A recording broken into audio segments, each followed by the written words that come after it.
se da entre dos elementos no metálicos.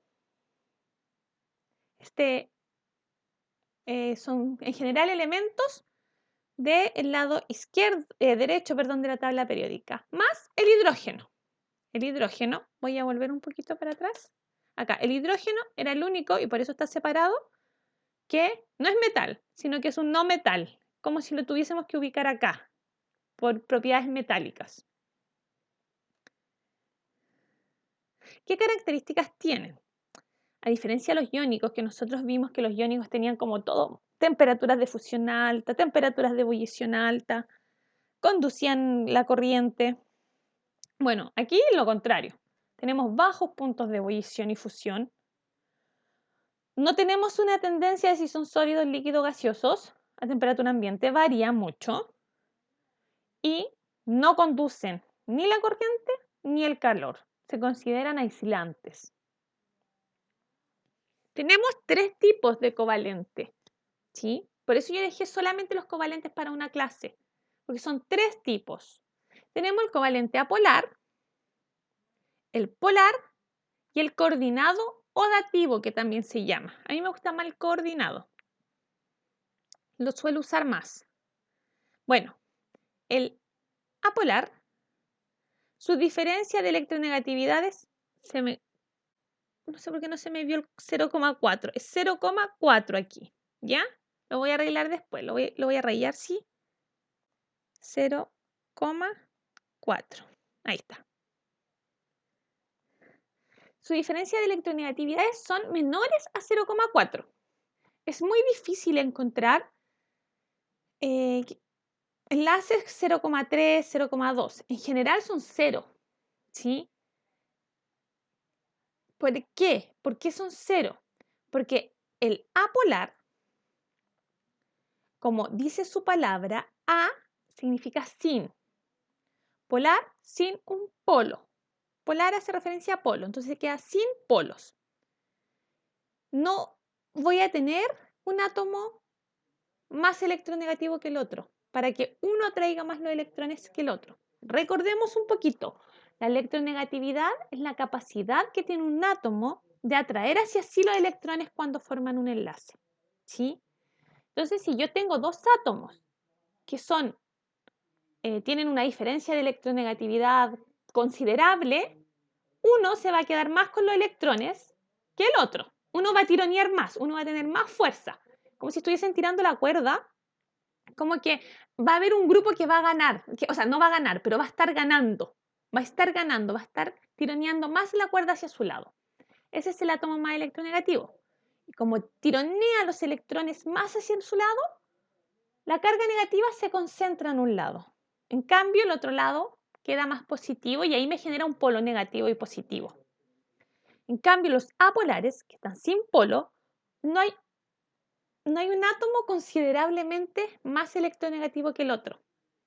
Entonces, queda como en el medio, es como el tirar la cuerda. Tiran ambos grupos, ambos equipos con una fuerza tan similar que están empatados. Todavía no hay ningún ganador, están empatados. ¿Sí? Y eso se da generalmente en moléculas que sus átomos son iguales, como es el caso del H2. Es un hidrógeno unido a otro hidrógeno. O el caso del cloro, un Cl2, un cloro unido a otro cloro. Entonces, cada vez que yo tenga una molécula donde los átomos que se unen son iguales, yo automáticamente digo covalente apolar, a excepción de los metálicos, ¿ya? Pero siempre que son dos no metales iguales, digo es covalente apolar. En cambio, los polares tienen una diferencia de electronegatividad mayor.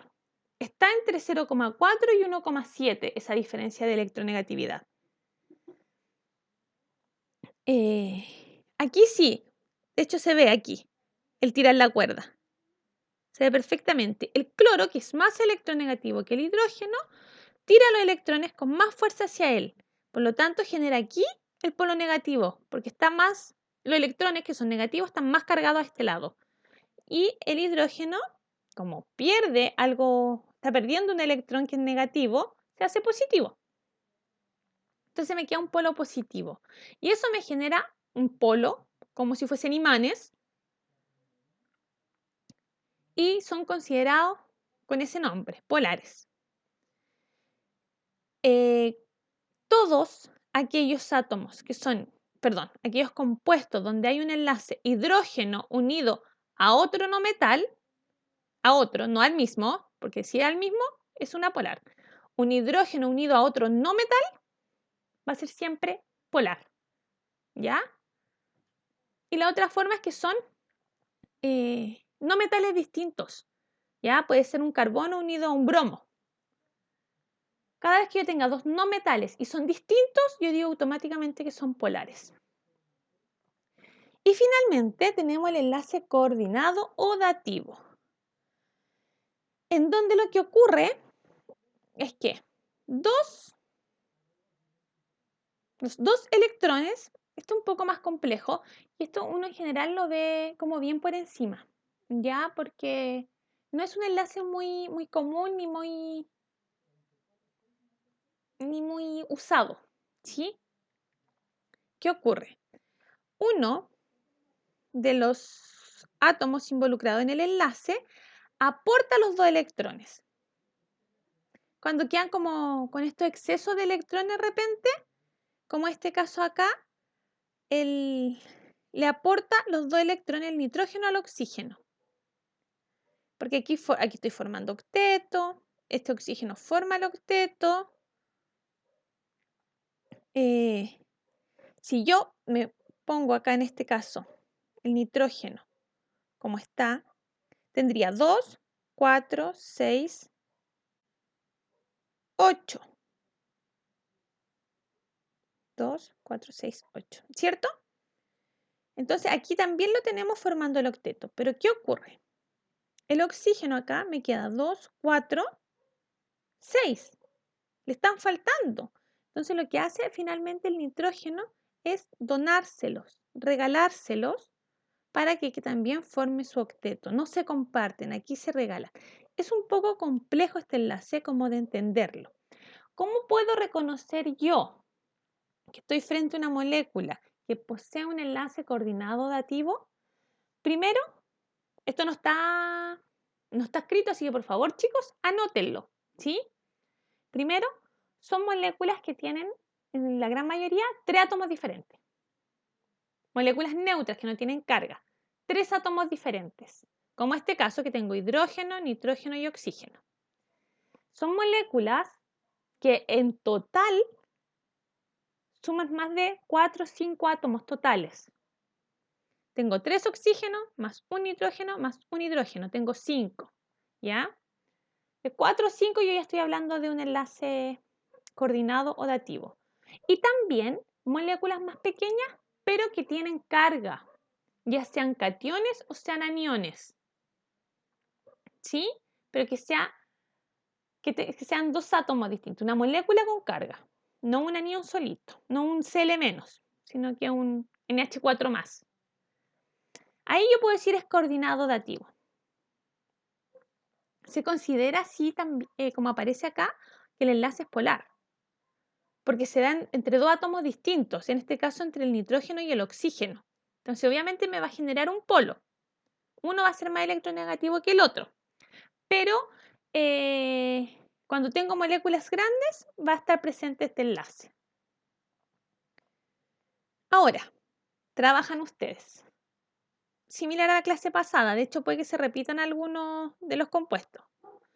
Identificar tipo de enlace que se forma en las siguientes moléculas, calculando diferencia de electronegatividades, esa es una forma para indicar, y también indicando si es metal y no metal. Entonces, trabajan ustedes con esto, de la misma forma que la clase anterior, excepto los coordinados o dativos, que ahí su justificación va a ser porque es anión o catión, porque es una molécula muy grande, porque tiene más de 3 átomos distintos, ahí van a tener que usar esa justificación, ¿ya? Y aquí tienen la tablita, está un poco más chica, pero la tienen en otras diapositivas anteriores más grandes con sus electronegatividades. Pausa y a trabajar.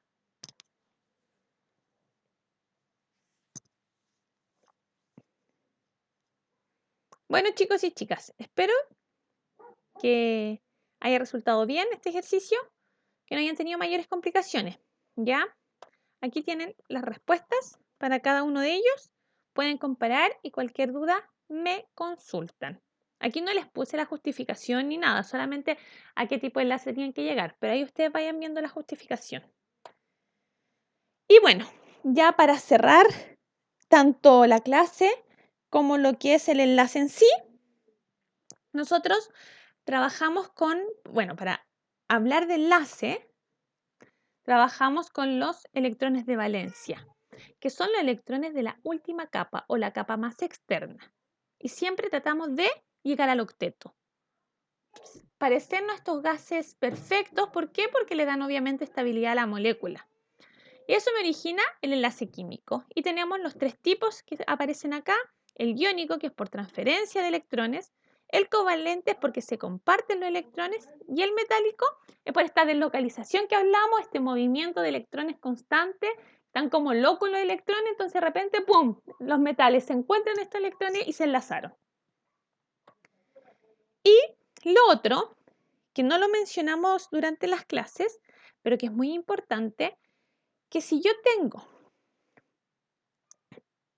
una diferencia de electronegatividad cero, o sea, no hay ningún polo, ni un positivo ni un negativo, porque ambos tiran la cuerda con con la misma fuerza, obviamente va a ser como algo muy inestable, ¿sí?